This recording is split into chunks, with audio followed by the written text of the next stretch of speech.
عدی بن ثابت نے بیان کیا کہ میں نے عبداللہ بن یزید انصاری سے سنا اور انہوں نے ابو مسعود انصاری رضی اللہ عنہ سے عبداللہ بن یزید انصاری نے بیان کیا کہ میں نے ان سے پوچھا کیا تم اس حدیث کو نبی کریم صلی اللہ علیہ وسلم سے روایت کرتے ہو؟ انہوں نے کہا کہ ہاں، نبی کریم صلی اللہ علیہ وسلم سے کہ آپ نے فرمایا کہ جب مسلمان اپنے گھر میں اپنے جورو بال بچوں پر اللہ کا حکم ادا کرنے کی نیت سے خرچ کرے تو اس میں بھی اس کو صدقے کا ثواب ملتا ہے۔ صحیح بخاری حدیث نمبر 5351۔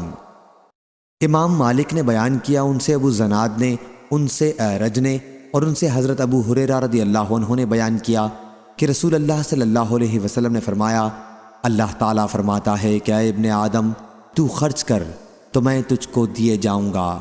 صحیح بخاری حدیث نمبر 5352۔ حضرت ابو ہریرہ رضی اللہ عنہ نے بیان کیا کہ نبی کریم صلی اللہ علیہ وسلم نے فرمایا، بیواؤں اور مسکینوں کے کام آنے والا اللہ کے راستے میں جہاد کرنے والے کے برابر ہے، یا رات بھر عبادت اور دن کو روزے رکھنے والے کے برابر ہے۔ صحیح بخاری حدیث نمبر 5353۔ سفیان ثوری نے خبر دی، انہیں سعد بن ابراہیم نے، ان سے عامر بن سعد رضی اللہ عنہ نے، انہوں نے سعد رضی اللہ عنہ سے کہ نبی کریم صلی اللہ علیہ وسلم میری عیادت کے لیے تشریف لائے۔ میں اس وقت مکہ مکرمہ میں بیمار تھا۔ میں نے حضرت صلی اللہ علیہ وسلم سے کہا کہ میرے پاس مال ہے، کیا میں اپنے تمام مال کی وصیت کر دوں؟ آپ صلی اللہ علیہ وسلم نے فرمایا کہ نہیں۔ میں نے کہا پھر آدھی کی کر دوں؟ حضرت صلی اللہ علیہ وسلم نے فرمایا کہ نہیں۔ میں نے کہا پھر تہائی کی کر دوں؟ فرمایا تہائی کی کر دو، اور تہائی بھی بہت ہے۔ اگر تم اپنے وارثوں کو مالدار چھوڑ کر جاؤ تو یہ اس سے بہتر ہے کہ تم انہیں محتاج و تنگ دست چھوڑو کہ لوگوں کے سامنے وہ ہاتھ پھیلاتے پھریں، اور تم جب بھی خرچ کرو گے تو وہ تمہاری طرف سے صدقہ ہوگا، یہاں تک کہ اس لقمے پر بھی ثواب ملے گا جو تم اپنی بیوی کے منہ میں رکھنے کے لیے اٹھاؤ گے، اور امید ہے کہ ابھی اللہ تمہیں زندہ رکھے گا، تم سے بہت سے لوگوں کو نفع پہنچے گا اور بہت سے دوسرے کفار نقصان اٹھائیں گے۔ صحیح بخاری حدیث نمبر 5354۔ حضرت ابو ہریرہ رضی اللہ عنہ نے بیان کیا کہ نبی کریم صلی اللہ علیہ وسلم نے فرمایا، سب سے بہترین صدقہ وہ ہے جسے دے کر دینے والا مالدار ہی رہے، اور ہر حال میں اوپر کا ہاتھ دینے والے کا نیچے لینے والے کے ہاتھ سے بہتر ہے، اور خرچ کی ابتدا ان سے کرو جو تمہاری نگہبانی میں ہیں۔ عورت کو اس مطالبے کا حق ہے کہ مجھے کھانا دے ورنہ طلاق دے، غلام کو اس مطالبے کا حق ہے کہ مجھے کھانا دو اور مجھ سے کام لو، بیٹا کہہ سکتا ہے کہ مجھے کھانا کھلاؤ یا کسی اور پر چھوڑ دو۔ لوگوں نے کہا اے ابو ہریرہ رضی اللہ عنہ، کیا یہ آخری ٹکڑا بھی کہ جو روح کہتی ہے آخر تک آپ نے رسول اللہ صلی اللہ علیہ وسلم سے سنا ہے؟ انہوں نے کہا کہ نہیں، بلکہ یہ ابو ہریرہ رضی اللہ عنہ کی خود اپنی سمجھ سے ہے۔ صحیح بخاری حدیث نمبر 5355۔ عبد الرحمن بن خالد بن مسافر نے بیان کیا، ان سے ابن شہاب نے، ان سے سعید بن مسیب نے اور ان سے حضرت ابو ہریرہ رضی اللہ عنہ نے کہ رسول اللہ صلی اللہ علیہ وسلم نے فرمایا، بہترین خیرات وہ ہے جسے دینے پر آدمی مالدار ہی رہے، اور ابتدا ان سے کرو جو تمہاری نگرانی میں ہیں، جن کے کھلانے پہنانے کے تم ذمہ دار ہو۔ صحیح بخاری حدیث نمبر 5356۔ معمر نے بیان کیا کہ ان سے سوری نے پوچھا کہ تم نے ایسے شخص کے بارے میں بھی سنا ہے جو اپنے گھر والوں کے لیے سال بھر کا یا سال سے کم کا خرچ جمع کر لے؟ معمر نے بیان کیا کہ اس وقت مجھے یاد نہیں آیا، پھر بعد میں یاد آیا کہ اس بارے میں ایک حدیث حضرت ابن شہاب نے ہم سے بیان کی تھی، ان سے مالک بن اوس نے اور ان سے حضرت عمر رضی اللہ عنہ نے کہ نبی کریم صلی اللہ علیہ وسلم بنی نذیر کے باغ کی کھجوریں بیچ کر اپنے گھر والوں کے لیے سال بھر کی روزی جمع کر دیا کرتے تھے۔ صحیح بخاری حدیث نمبر 5357۔ سال بھر کی روزی جمع کر دیا کرتے تھے۔ صحیح بخاری حدیث نمبر 5357۔ مالک بن اوس بن حدثان نے خبر دی، ابن شہاب ظاہری نے بیان کیا کہ محمد بن جبیر بن مطعم نے اس کا بعض حصہ بیان کیا تھا، اس لیے میں روانہ ہوا اور مالک بن اوس کی خدمت میں پہنچا اور ان سے یہ حدیث پوچھی۔ مالک نے مجھ سے بیان کیا کہ میں عمر رضی اللہ عنہ کی خدمت میں حاضر ہوا تو ان کے دربان یرفع ان کے پاس آئے اور کہا، عثمان بن عفان، عبد الرحمن زید اور سعد رضی اللہ عنہم آپ سے ملنے کی اجازت چاہتے ہیں، کیا آپ انہیں آنے کی اجازت دیں گے؟ عمر رضی اللہ عنہ نے کہا کہ اندر بلا لو۔ چنانچہ انہیں اس کی اجازت دے دی گئی۔ راوی نے کہا کہ پھر یہ سب اندر تشریف لائے اور سلام کر کے بیٹھ گئے۔ جرفا نے تھوڑی دیر بعد پھر عمر رضی اللہ عنہ سے آ کر کہا کہ علی اور عباس رضی اللہ عنہم بھی ملنا چاہتے ہیں، کیا آپ کی طرف سے اجازت ہے؟ عمر رضی اللہ عنہ نے انہیں بھی اندر بلانے کے لیے کہا۔ اندر آ کر ان حضرات نے بھی سلام کیا اور بیٹھ گئے۔ اس کے بعد عباس رضی اللہ عنہ نے کہا، امیر المومنین، میرے اور ان علی رضی اللہ عنہ کے درمیان فیصلہ کر دیجئے۔ دوسرے صحابہ عثمان اور ان کے ساتھیوں نے بھی کہا کہ امیر المومنین ان کا فیصلہ فرما دیجئے اور انہیں اس الجھن سے نجات دیجئے۔ عمر رضی اللہ عنہ نے کہا، جلدی نہ کرو، میں اللہ کی قسم دے کر تم سے پوچھتا ہوں جس کے حکم سے آسمان و زمین قائم ہیں، کیا تمہیں معلوم ہے کہ رسول اللہ صلی اللہ علیہ وسلم نے یہ فرمایا ہے، ہمارا کوئی وارث نہیں ہوتا، جو کچھ ہم انبیاء وفات کے وقت چھوڑتے ہیں وہ صدقہ ہوتا ہے۔ حضور اکرم صلی اللہ علیہ وسلم کا اشارہ خود اپنی ذات کی طرف تھا۔ صحابہ رضی اللہ عنہ نے کہا کہ حضرت صلی اللہ علیہ وسلم نے ارشاد فرمایا تھا۔ اس کے بعد عمر رضی اللہ عنہ علی اور عباس رضی اللہ عنہ کی طرف متوجہ ہوئے اور ان سے پوچھا، میں اللہ کی قسم دے کر آپ سے پوچھتا ہوں، کیا آپ لوگوں کو معلوم ہے کہ رسول اللہ صلی اللہ علیہ وسلم نے یہ ارشاد فرمایا تھا؟ انہوں نے بھی تصدیق کی کہ حضرت صلی اللہ علیہ وسلم نے واقعی یہ فرمایا تھا۔ پھر عمر رضی اللہ عنہ نے کہا کہ اب میں آپ سے اس معاملے میں بات کروں گا۔ اللہ تعالیٰ نے اپنے رسول صلی اللہ علیہ وسلم کو اس مال فے میں مختار کل ہونے کی خصوصیت بخشی تھی، اور حضرت صلی اللہ علیہ وسلم کے سوا اس میں سے کسی دوسرے کو کچھ نہیں دیا تھا۔ اللہ تعالیٰ نے ارشاد فرمایا تھا، ما افاء اللہ علی رسولہ منہم الی قول قدیر، اس لیے یہ 4 خمس خاص آپ کے لیے تھے۔ اللہ کی قسم، حضرت صلی اللہ علیہ وسلم نے تمہیں نظر انداز کر کے اس مال کو اپنے لیے خاص نہیں کر لیا تھا، اور نہ تمہارا کم کر کے اسے حضرت صلی اللہ علیہ وسلم نے اپنے لیے رکھا تھا، بلکہ حضرت صلی اللہ علیہ وسلم نے پہلے تم سب میں اس کی تقسیم کی، آخر میں جو مال باقی رہ گیا تو اس میں سے آپ اپنے گھر والوں کے لیے سال بھر کا خرچ لیتے، اور اس کے بعد جو باقی بچتا اسے اللہ کے مال کے مصرف ہی میں مسلمانوں کے لیے خرچ کر دیتے۔ آپ نے اپنی زندگی بھر اسی کے مطابق عمل کیا۔ اے عثمان، میں تمہیں اللہ کی قسم دیتا ہوں، کیا تمہیں یہ معلوم ہے؟ سب نے کہا کہ جی ہاں۔ پھر آپ نے علی اور عباس رضی اللہ عنہم سے پوچھا، میں تمہیں اللہ کی قسم دیتا ہوں، کیا تمہیں یہ بھی معلوم ہے؟ انہوں نے بھی کہا کہ جی ہاں معلوم ہے۔ پھر اللہ تعالیٰ نے اپنے نبی کی وفات کی اور ابو بکر رضی اللہ عنہ نے کہا کہ میں رسول اللہ صلی اللہ علیہ وسلم کا خلیفہ ہوں۔ چنانچہ انہوں نے اس جائیداد کو اپنے قبضے میں لے لیا اور حضور اکرم صلی اللہ علیہ وسلم کے عمل کے مطابق اس میں عمل کیا۔ علی اور عباس رضی اللہ عنہم کی طرف متوجہ ہو کر انہوں نے کہا، آپ دونوں اس وقت موجود تھے، آپ خوب جانتے ہیں کہ ابو بکر رضی اللہ عنہ نے ایسا ہی کیا تھا، اور اللہ جانتا ہے کہ ابو بکر رضی اللہ عنہ اس میں مخلص، محتاط و نیک نیت اور صحیح راستے پر تھے اور حق کی اتباع کرنے والے تھے۔ پھر اللہ تعالیٰ نے ابو بکر رضی اللہ عنہ کی بھی وفات کی، اور اب میں حضرت صلی اللہ علیہ وسلم اور ابو بکر رضی اللہ عنہ کا جانشین ہوں۔ میں 2 سال سے اس جائیداد کو اپنے قبضے میں لیے ہوئے ہوں اور وہی کرتا ہوں جو رسول اللہ صلی اللہ علیہ وسلم اور ابو بکر رضی اللہ عنہ نے اس میں کیا تھا۔ اب آپ حضرات میرے پاس آئے ہیں، آپ کی بات ایک ہی ہے اور آپ کا معاملہ بھی ایک ہے۔ آپ عباس رضی اللہ عنہ آئے اور مجھ سے اپنے بھتیجے حضور صلی اللہ علیہ وسلم کی وراثت کا مطالبہ کیا، اور آپ علی رضی اللہ عنہ آئے اور انہوں نے اپنی بیوی کی طرف سے ان کے والد کے ترکے کا مطالبہ کیا۔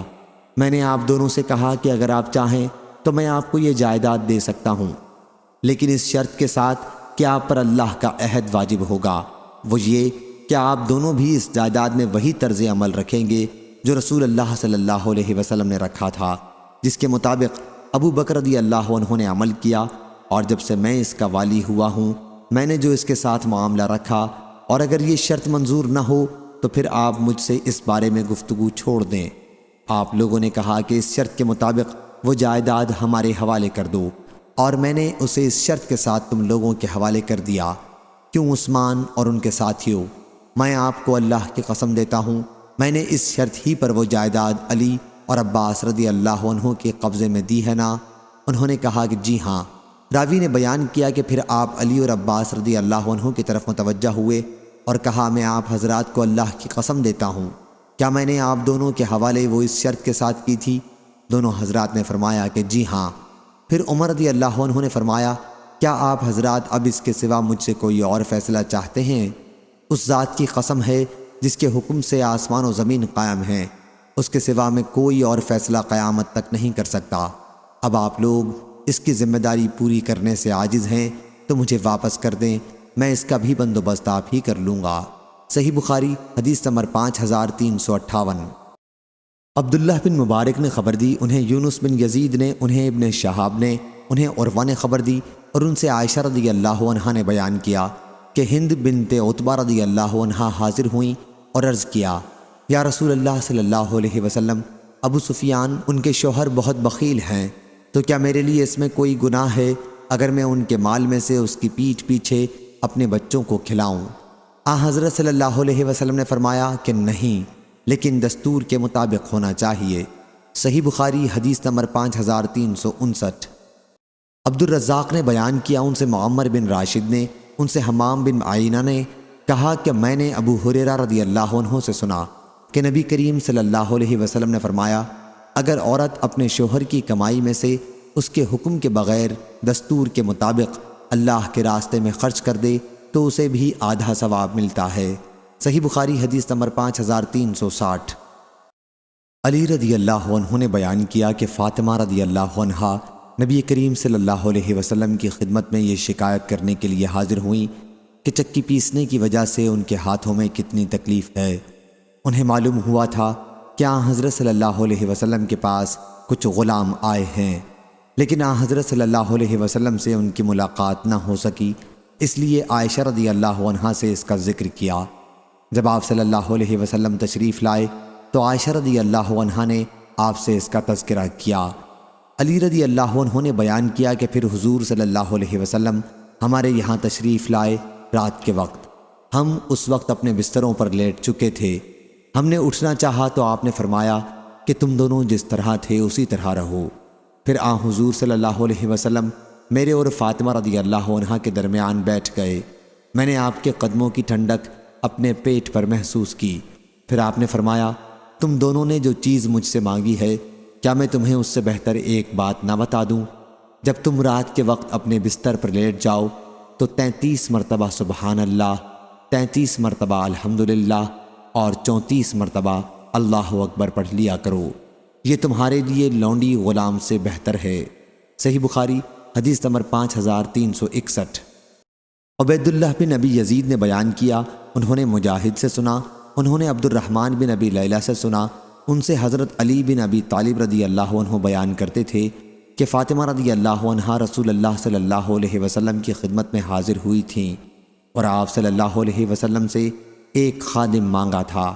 پھر آپ صلی اللہ علیہ وسلم نے فرمایا کہ کیا میں تمہیں ایک ایسی چیز نہ بتا دوں جو تمہارے لیے اس سے بہتر ہو؟ سوتے وقت 33 مرتبہ سبحان اللہ، 33 مرتبہ الحمدللہ اور 34 مرتبہ اللہ اکبر پڑھ لیا کرو۔ سفیان بن عینہ نے کہا کہ ان میں سے ایک کلمہ 34 بار کہہ لے۔ حضرت علی رضی اللہ عنہ نے کہا کہ پھر میں نے ان کلموں کو کبھی نہیں چھوڑا۔ ان سے پوچھا گیا، جنگ صفین کی راتوں میں بھی نہیں؟ کہا کہ صفین کی راتوں میں بھی نہیں۔ صحیح بخاری حدیث نمبر 5362۔ شعبہ نے بیان کیا، ان سے حکم بن عتبہ نے، ان سے ابراہیم نے، ان سے اسود بن یزید نے کہ میں نے حضرت عائشہ رضی اللہ عنہا سے پوچھا کہ گھر میں نبی کریم صلی اللہ علیہ وسلم کیا کیا کرتے تھے؟ ام المومنین رضی اللہ عنہا نے بیان کیا کہ حضور اکرم صلی اللہ علیہ وسلم گھر کے کام کیا کرتے تھے، پھر آپ جب اذان کی آواز سنتے تو باہر چلے جاتے تھے۔ صحیح بخاری حدیث نمبر 5363۔ یحییٰ نے بیان کیا، ان سے ہشام نے کہا کہ مجھے میرے والد عروہ نے خبر دی اور انہیں عائشہ رضی اللہ عنہا نے کہ ہند بنت عتبہ رضی اللہ عنہا نے عرض کیا، یا رسول اللہ صلی اللہ علیہ وسلم، ابو سفیان رضی اللہ عنہ ان کے شوہر بخیل ہیں اور مجھے اتنا نہیں دیتے جو میرے اور میرے بچوں کے لیے کافی ہو سکے۔ ہاں اگر میں ان کی لا علمی میں ان کے مال میں سے لے لوں تو کام چلتا ہے۔ حضرت صلی اللہ علیہ وسلم نے فرمایا کہ تم دستور کے موافق اتنا لے سکتی ہو جو تمہارے اور تمہارے بچوں کے لیے کافی ہو سکے۔ صحیح بخاری حدیث نمبر 5364۔ ابو زناد نے بیان کیا ان سے اعرج نے اور ان سے ابو ہریرہ رضی اللہ عنہ نے کہ رسول اللہ صلی اللہ علیہ وسلم نے فرمایا اونٹ پر سوار ہونے والی عورتوں میں یعنی عرب کی عورتوں میں بہترین عورتیں قریشی عورتیں ہیں۔ دوسرے راوی ابن طاؤس نے بیان کیا کہ قریش کی صالح نیک عورتیں صرف لفظ قریشی عورتوں کے بجائے بچے پر بچپن میں سب سے زیادہ مہربان اور اپنے شوہر کے مال کی سب سے زیادہ حفاظت کرنے والیاں ہوتی ہیں۔ معاویہ اور ابن عباس رضی اللہ عنہم نے بھی نبی کریم صلی اللہ علیہ وسلم سے ایسی ہی روایت کی ہے۔ صحیح بخاری حدیث نمبر 5365۔ علی رضی اللہ عنہ نے بیان کیا کہ نبی کریم صلی اللہ علیہ وسلم نے مجھے کپڑے کا جوڑا ہدیے میں دیا تو میں نے اسے خود پہن لیا۔ پھر میں نے حضور اکرم صلی اللہ علیہ وسلم کے چہرہ مبارک پر خفگی دیکھی تو میں نے اسے پھاڑ کر اپنی عورتوں میں تقسیم کر دیا۔ صحیح بخاری حدیث نمبر 5366۔ مسدد بن مسرحد نے بیان کیا، کہا ہم سے حماد بن زید نے، ان سے عمروں نے اور ان سے جابر بن عبداللہ رضی اللہ عنہ نے کہ میرے والد شہید ہو گئے اور انہوں نے 7 لڑکیاں چھوڑیں، یا راوی نے کہا کہ 9 لڑکیاں۔ چنانچہ میں نے ایک پہلے کی شادی شدہ عورت سے نکاح کیا۔ رسول اللہ صلی اللہ علیہ وسلم نے مجھ سے دریافت فرمایا، جابر تم نے شادی کی ہے؟ میں نے کہا جی ہاں۔ فرمایا کنواری سے یا بیاہی سے؟ میں نے عرض کیا کہ بیاہی سے۔ فرمایا تم نے کسی کنواری لڑکی سے شادی کیوں نہ کی؟ تم اس کے ساتھ کھیلتے اور وہ تمہارے ساتھ کھیلتی، تم اس کے ساتھ ہنسی مذاق کرتے اور وہ تمہارے ساتھ ہنسی کرتی۔ جابر رضی اللہ عنہ نے بیان کیا کہ اس پر میں نے حضرت صلی اللہ علیہ وسلم سے عرض کیا کہ عبداللہ میرے والد شہید ہو گئے اور انہوں نے کئی لڑکیاں چھوڑی ہیں، اس لیے میں نے یہ پسند نہیں کیا کہ ان کے پاس انہی جیسی لڑکی بیاہ لاؤں، اس لیے میں نے ایک ایسی عورت سے شادی کی ہے جو ان کی دیکھ بھال کر سکے اور ان کی اصلاح کا خیال رکھے۔ حضرت صلی اللہ علیہ وسلم نے اس پر فرمایا اللہ تمہیں برکت دے، یا راوی کو شک تھا، حضرت صلی اللہ علیہ وسلم نے خیرہ فرمایا یعنی اللہ تم کو خیر عطا کرے۔ صحیح بخاری حدیث نمبر 5367۔ حضرت ابو ہریرہ رضی اللہ عنہ نے بیان کیا کہ نبی کریم صلی اللہ علیہ وسلم کی خدمت میں ایک صاحب آئے اور کہا کہ میں تو ہلاک ہو گیا۔ حضرت صلی اللہ علیہ وسلم نے فرمایا آخر بات کیا ہوئی؟ انہوں نے کہا کہ میں نے اپنی بیوی سے رمضان میں ہم بستری کر لی۔ حضرت صلی اللہ علیہ وسلم نے فرمایا پھر ایک غلام آزاد کر دو، یہ کفارہ ہو جائے گا۔ انہوں نے عرض کیا کہ میرے پاس کچھ نہیں ہے۔ حضرت صلی اللہ علیہ وسلم نے فرمایا پھر 2 مہینے متواتر روزے رکھ لو۔ انہوں نے کہا کہ مجھ میں اس کی بھی طاقت نہیں ہے۔ حضرت صلی اللہ علیہ وسلم نے فرمایا کہ پھر 60 مسکینوں کو کھانا کھلاؤ۔ انہوں نے کہا کہ اتنا میرے پاس سامان بھی نہیں ہے۔ اس کے بعد آپ کے پاس ایک ٹوکرا لایا گیا جس میں کھجوریں تھیں۔ آپ صلی اللہ علیہ وسلم نے دریافت فرمایا کہ مسئلہ پوچھنے والا کہاں ہے؟ ان صاحب نے عرض کیا میں یہاں حاضر ہوں۔ آپ صلی اللہ علیہ وسلم نے فرمایا لو اسے اپنی طرف سے صدقہ کر دینا۔ انہوں نے کہا اپنے سے زیادہ ضرورت مند پر؟ یا رسول اللہ صلی اللہ علیہ وسلم اس ذات کی قسم جس نے آپ کو حق کے ساتھ بھیجا ہے، ان دونوں پتھریلے میدانوں کے درمیان کوئی گھرانہ ہم سے زیادہ محتاج نہیں ہے۔ اس پر حضرت صلی اللہ علیہ وسلم ہنسے اور آپ کے مبارک دانت دکھائی دینے لگے اور فرمایا پھر تم ہی اس کے زیادہ مستحق ہو۔ صحیح بخاری حدیث نمبر 5368۔ ام سلمہ رضی اللہ عنہا نے بیان کیا میں نے عرض کیا یا رسول اللہ صلی اللہ علیہ وسلم کیا مجھے ابو سلمہ رضی اللہ عنہ ان کے پہلے شوہر کے لڑکوں کے بارے میں ثواب ملے گا اگر میں ان پر خرچ کروں؟ میں انہیں اس محتاجی میں دیکھ نہیں سکتی، وہ میرے بیٹے ہی تو ہیں۔ حضرت صلی اللہ علیہ وسلم نے فرمایا کہ ہاں تمہیں ہر اس چیز کا ثواب ملے گا جو تم ان پر خرچ کرو گی۔ صحیح بخاری حدیث نمبر 5369۔ عائشہ رضی اللہ عنہا نے بیان کیا کہ ہند رضی اللہ عنہا نے عرض کیا یا رسول اللہ صلی اللہ علیہ وسلم ابو سفیان رضی اللہ عنہ بخیل ہیں، اگر میں ان کے مال میں سے اتنا ان سے پوچھے بغیر لے لیا کروں جو میرے اور میرے بچوں کو کافی ہو تو کیا اس میں کوئی گناہ ہے؟ حضرت صلی اللہ علیہ وسلم نے فرمایا کہ دستور کے مطابق لے لیا کرو۔ صحیح بخاری حدیث نمبر 5370۔ ابو ہریرہ رضی اللہ عنہ نے بیان کیا کہ رسول اللہ صلی اللہ علیہ وسلم کے پاس جب کسی ایسے شخص کا جنازہ لایا جاتا جس پر قرض ہوتا تو آپ دریافت فرماتے کہ مرنے والے نے قرض کی ادائیگی کے لیے ترکہ چھوڑا ہے یا نہیں۔ اگر کہا جاتا کہ اتنا چھوڑا ہے جس سے ان کا قرض ادا ہو سکتا ہے تو آپ ان کی نماز پڑھتے، ورنہ مسلمانوں سے کہتے کہ اپنے ساتھی پر تم ہی نماز پڑھ لو۔ پھر جب اللہ تعالیٰ نے حضور صلی اللہ علیہ وسلم پر فتوحات کے دروازے کھول دیے تو فرمایا کہ میں مسلمانوں سے ان کی خود اپنی ذات سے بھی زیادہ قریب ہوں، اس لیے ان کے مسلمانوں میں سے جو کوئی وفات پائے اور قرض چھوڑے تو اس کی ادائیگی کی ذمہ داری میری ہے، اور جو کوئی مال چھوڑے وہ اس کے ورثاء کا ہے۔ صحیح بخاری حدیث نمبر 5371۔ ابو سلمہ کی صاحبزادی زینب نے خبر دی کہ نبی کریم صلی اللہ علیہ وسلم کی زوجہ مطہرہ ام حبیبہ رضی اللہ عنہا نے بیان کیا کہ میں نے عرض کیا یا رسول اللہ صلی اللہ علیہ وسلم، میری بہن عزہ بنت ابی سفیان سے نکاح کر لیجئے۔ آپ نے فرمایا اور تم اسے پسند بھی کرو گی کہ تمہاری بہن تمہاری سوکن بن جائے؟ میں نے عرض کیا جی ہاں، اس سے خالی تو میں اب بھی نہیں ہوں، اور میں پسند کرتی ہوں کہ اپنی بہن کو بھی بھلائی میں اپنے ساتھ شریک کر لوں۔ آپ نے اس پر فرمایا کہ یہ میرے لیے جائز نہیں ہے، دو بہنوں کو ایک ساتھ نکاح میں جمع کرنا۔ میں نے عرض کیا یا رسول اللہ صلی اللہ علیہ وسلم، واللہ اس طرح کی باتیں ہو رہی ہیں کہ آپ درہ بنت ابی سلمہ سے نکاح کا ارادہ رکھتے ہیں۔ حضرت صلی اللہ علیہ وسلم نے دریافت فرمایا ام سلمہ کی بیٹی؟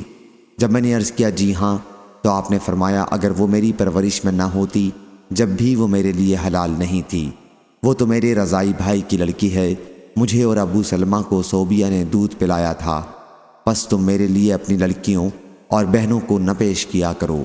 اور شعیب نے بیان کیا ان سے زہری نے اور ان سے عروہ نے کہا کہ صوبیہ کو ابو لہب نے آزاد کیا تھا۔ صحیح بخاری حدیث نمبر 5372۔